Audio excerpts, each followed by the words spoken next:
Good evening everyone, and welcome to day 20 of the 40 Days of Hope, a message today that God will meet you where you're at. I suppose I'm going to share a little bit of an experience this week that I've had of how God has met with me and responded to my prayers. But first I'd like to comment on your reading yesterday where you read about Jesus from Luke 19, where he was riding on the donkey into Jerusalem. And what actually happened was, as he went along, people spread their cloaks on the road.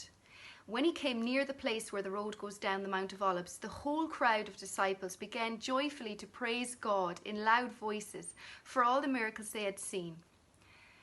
The Pharisees were kind of watching on, and these were the religious people at the time that knew their stuff, I suppose, and they weren't really too happy because obviously they didn't believe that Jesus was who he said he was.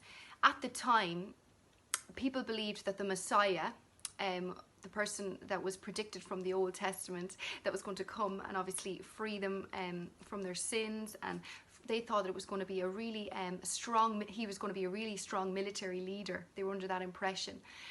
And Jesus was definitely not in that sense. They thought that this Messiah was going to come and actually free them from those that were oppressing them from the Romans. And that wasn't the case with Jesus. But this is actually a prediction that came true from the Old Testament, Jesus riding in on a donkey. It's from Zechariah 9. Verse 9, and it says, "See, your king comes to you, righteous and victorious, lowly and riding on a donkey, on a colt, the foal of a donkey." And if you're like me, you might be thinking, okay, yeah, that's a prediction that's come true, Bernie. But you know, Jesus probably knew the Old Testament really well, and he could have probably made that prediction come true. And what I'd like you to do, it's a really good film that I've watched, and it's called A Case for Christ. And in it explains that actually there's about 48 predictions from the Old Testament. I haven't had time to research that further, and they come true in the New Testament about Jesus, and it's further evidence that we can trust that he is who he says he is, I suppose. And some of these predictions or prophecies from the Old Testament, they were things that Jesus couldn't control, like I suppose how he was killed. You know, he was pierced when he was hung on the cross, and also things like where he was born. And I'm going to post that on the page after this. And if you listen from 39 minutes on, there's a discussion for about 2 or 3 minutes on these prophecies, which I think is really, really quite interesting. Other questions that are discussed in this documentary are, are the Gospels reliable? And yeah, there's other things like, I've heard people say, well, I can't really trust the Gospels because you think of Chinese whispers and word spreads and then it changes from one person to the next, and it discusses all those questions. So definitely a documentary worth watching if you find it really hard to trust the Gospels. All right, talking about the importance of eyewitness accounts and different things like that. Okay, so yeah, that's just your reading yesterday, and I suppose a little story from this week. On Sunday and Monday morning, I was just praying, God, I just feel like hiding. So that's why I said I'd wear it. This literally is one of my favourite things to wear, by the way. I didn't take it off deliberately because I suppose it shows you. Sometimes I feel like I can hide in it. It's literally a jumper blanket. And that's how I felt on Sunday with the whole 40 Days of Hope. I was just like, Lord, you know, I wish I could just hide. And I have another, how many days to go? I'm quite a private person, and here I am telling everyone everything. And yeah, that was just my prayer. I was, Lord, how can I hide, even though I know I'm just being so public, but just help me. Help me hide in you, I suppose, in some way, whatever that means. I didn't even know, but that's what I found myself saying.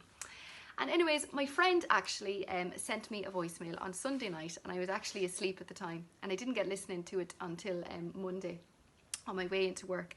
And my friend actually said, Bernie, I know this is probably going to sound a bit strange, but I was praying for you and I really felt to sing this song over you. So I'm just going to read the words, okay? And now my friend had no idea that I'd been praying on the Sunday and actually on the Monday going into work as well, because obviously I'm behind a screen, I'm not really seeing anyone, and then suddenly we're back to work because the lockdown has allowed the schools back, and I'm seeing a load of people, so a little bit like, gosh, God help, hide me.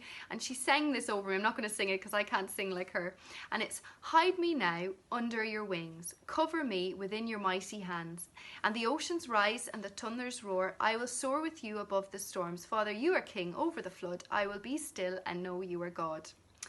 And you know, I was on my way into work listening to that voicemail, and it was as if God was just singing this song over me, because it actually says in the book of Zephaniah from the Bible, it actually says in chapter 3 verse 17 that God rejoices over you with singing.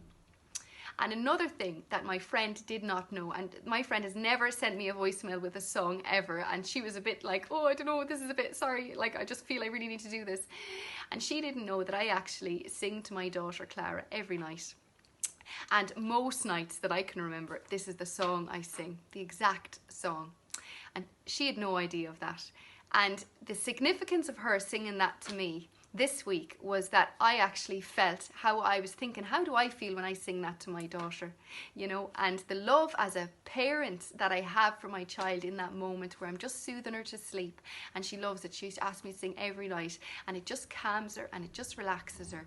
And exactly how I felt that God was trying to say, well, that's how I relate to you, Bernie. And that's, guys, not for just for me. That's how he can relate to you too if you just let him and spend time with him. Okay, God bless, guys, and enjoy your reading tonight.